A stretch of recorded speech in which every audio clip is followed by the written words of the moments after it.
very closely with Copenhagen Capacity, that works to attract investment and talent to Copenhagen. They're a sister organization. We're based in the same building.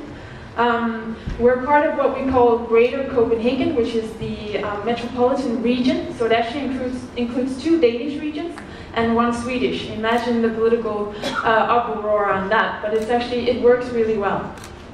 We also work very closely with the Ministry of Commerce, who has the National Tourism Strategy, where we're a big part of that.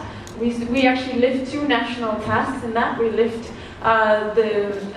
what they call the Association of Bigger Cities, as well as the Meeting Association across the entire country. And then finally, of course, we work closely with Copenhagen City and their urban development strategy. So this is the introduction to my organization that I represent, Wonderful Copenhagen. And we actually meet quite often, twice a year at least, all the European cities, DMOs. And whenever we meet, it's basically one session of DMOs Anonymous, where we share our frustrations with the political landscapes and all the changes that we're going through, because there's always noise. There's always noise in the country of tourism. And that's basically what we all have to deal with. So what you just saw about our organization will change, and it changes all the time. And this is just one of the things that makes it really fun to work in tourism. But it's also one of the things that requires you to keep your focus on the end goal and have the ongoing discussions on how do we sort of keep out the noise and focus on how do we actually deliver better cities and destinations. So what I'm going to tell you about is a strategy, first of all, that we launched in the early 2017. And when we launched it, we actually declared the end of tourism as we know it. So very close to Paul's, it's the end of travel, or the death of travel, but we declared the end of tourism. And of course, this was kind of a big deal. A lot of people thought we lost our heads. What are you doing? You're the official tourism organization of Copenhagen, and you're declaring the end of it. But what we really wanted to do was also make a statement. Because there is a tendency within tourism to think that we're on it. I know things are changing, but we're on it. But by declaring the end of tourism, we really want to say, no, it's not changing. It has changed. When we talk about digitalization, digitalization is coming, the digital era is coming, but that's not it. We're digital, and if you're not digital, you're not it anymore. So this is really a realization that it has changed, and you need to work with it as such. Tourism wanted is just another thing that we're thinking. We keep talking about tourism growth, we want more tourism, but we also have an era upon us that is over-tourism.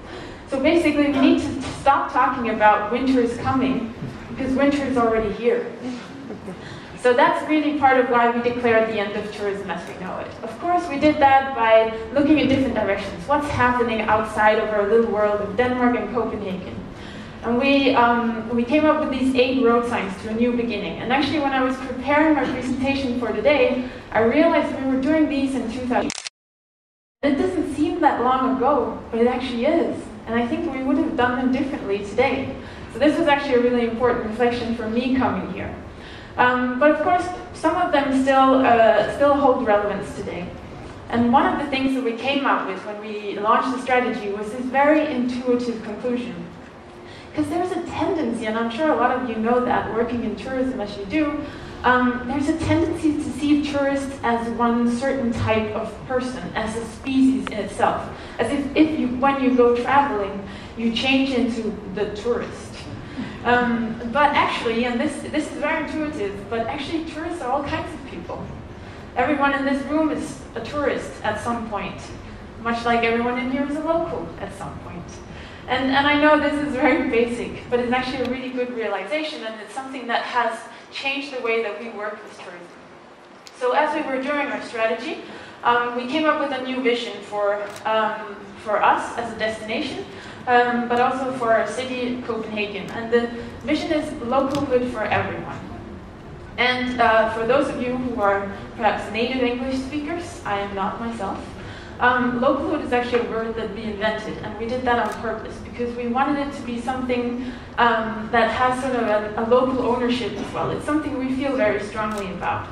And it's also a word that we then get to define because it doesn't exist. So you can't check it in a dictionary, not yet, but I hope it will be one day. And so that also means that we didn't actually put in the strategy a definition of localhood, because we want it to be something that is dynamically defined. So we do work with a phrase much like this one, but I actually had a conversation last night with one of you guys. I'm not going to say who, but I had a good conversation yesterday. And someone said, well, you know, the thing about Copenhagen, it doesn't have that big attraction, but there's a vibe. There's a vibe to Copenhagen. And that vibe is something that you feel both as a visitor, but it's also something that you feel when you're a local. It's basically, you know, that sense of somewhere. Copenhagen isn't just anywhere, it's somewhere. And it's that somewhere, that special vibe that localhood is all about. And localhood is for everyone in the sense that it's not just about providing a localized experience. It's not solely about authenticity. It's actually also about that which makes Copenhagen the place that you love the most, as a local, as a business, as an investor, and so on. So this is what localhood is really about. It's a big vision for us. So we launched January 2017.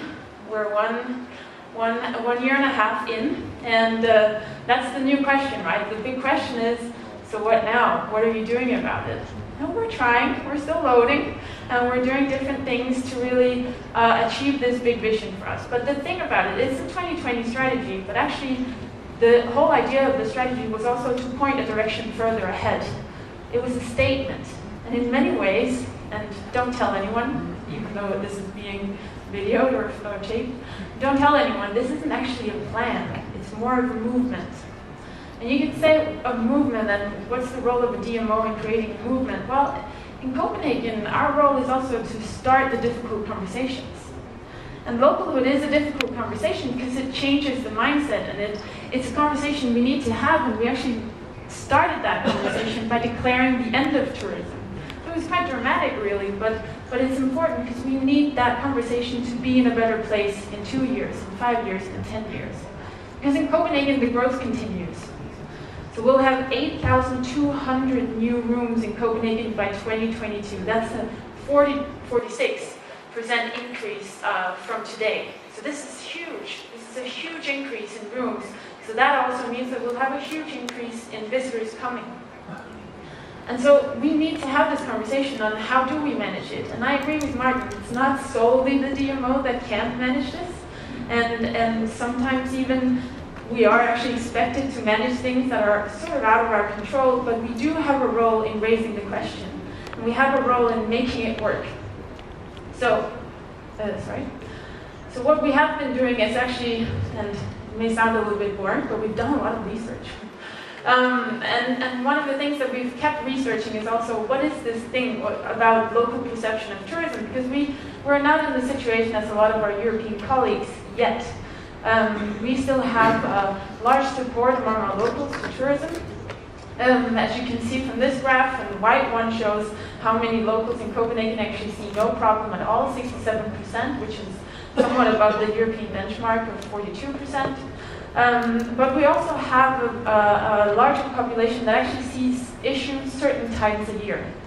And this is, of course, something that we need to, you know, it's better to be proactive than reactive. It gives us a little bit of space to work on it. But what we also need to do is understand the dimensions of the problem. Because we're talking a lot about over-tourism. But what is it really? And it's actually not necessarily only a question of crowdedness. So basically what you can see here is the blue one is, I'm pointing here, yeah, the blue one is Copenhagen, and the pink one is sort of the European norm. So I think it's like 12 benchmark cities in Europe.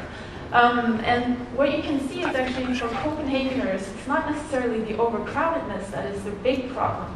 It's traffic, it's noise, and it's issues of cleanliness in the city. And so this is really interesting because it also shows us that we need to work with it in many different ways. It's not just a question of spreading tourism out, because it's not necessarily only the crowds.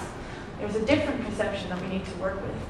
And when we dive deeper, and what's really interesting is actually that the locals and the visitors are very alike. They're actually very alike, also in the way that they use the city. And this surprises somewhat.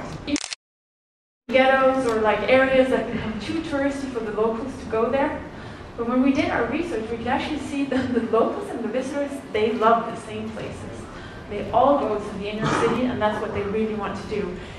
Furthermore, they also all expect the same thing of the tourist behavior. So local expectations to tourist behavior and the tourist's own expectations to their behavior are really similar. It's, you know, take care of the environment, behave according to local norms and customs. But the disappointment sometimes is bigger for the locals because they actually don't see the tourists as such. And the real clashes happen because they're in the same areas, they're doing a lot of the same things, but the real clash is that they're doing it somewhat differently. And one of the major clashes in Copenhagen, and I'd be curious to see if it's the same in Amsterdam, is on bikes. Because we bike a lot in Copenhagen. We have 62%, I think it is, of all Copenhageners bike to work or to school every day. It's a huge thing to bike. And it's something that we're very proud of. It's also something that we expect the tourists to do. It's the right way to experience Copenhagen, but not when I'm on the bike lane. So if you see a tourist in the morning on the bike lane in experience mode and you're there in transportation mode, it's the most annoying thing ever.